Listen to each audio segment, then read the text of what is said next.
All right, my name is Lloyd Baker, and I brought a map of the POW camp that my father was in during World War II. This was in Milburg, Germany, and it was done by a lithographer who was another prisoner in that camp from Holland. And during the period in the POW camp, he kept intricate notes as a lithographer of the layout of the camp, and he kept them hidden so that after the war, he made this map, and he contacted the other people as much as possible that were in the POW camp and asked if they were interested in copies, and my father requested one.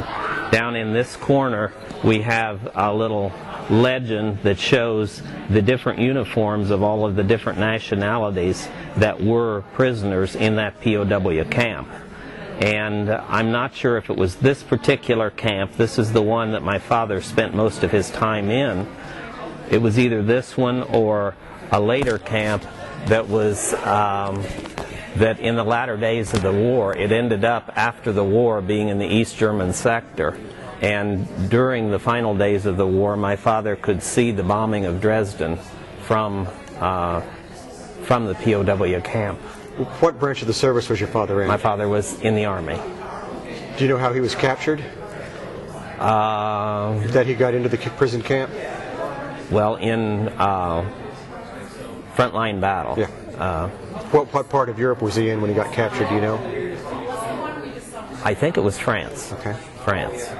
Now, you brought some medals here, and among them is a piece of identification he had when he was the POW, is that correct? This was the, I guess it would be the equivalent of dog tags for POWs. Mm-hmm.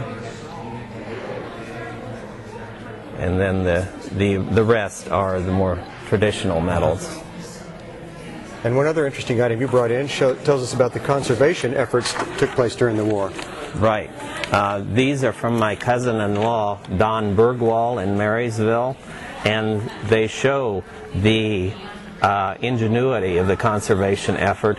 They're called victory keys, and this explains the victory keys. But to save brass for the war effort, they made the heads of the keys out of a different metal. I think it's nickel. Right. I'm not sure, but of a less war-crucial metal. And I guess one common problem with them was that they did break easily, but nonetheless it was a way to conserve the materials needed for warfare, and people did make that sacrifice. And it just shows I think it's impressive because it shows the level of American ingenuity in conserving for the war effort and the sacrifice. Did your father speak much about his service in World War II or his time in the prison camp?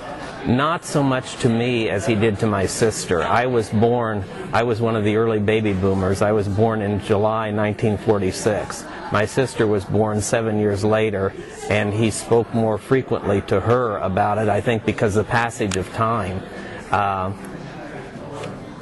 was a factor. I mean, it was current news when I was little, and I don't think everyone even realized they were too busy settling back into a post-war economy and the uncertainty of it. I think they didn't know if it meant a return to the Depression or what. But 7 years later, by 1953, things were stable enough that I think they could relive the war experiences rather than just get back to the day-to-day ordinary lives and wondering what the future was going to bring. So to me personally, no, but to my sister, they frequently spoke about the incidents. And I know that one thing, when Hogan's Heroes was on, yes, in the late 60s, yeah, right, people would ask him frequently if he was offended by that.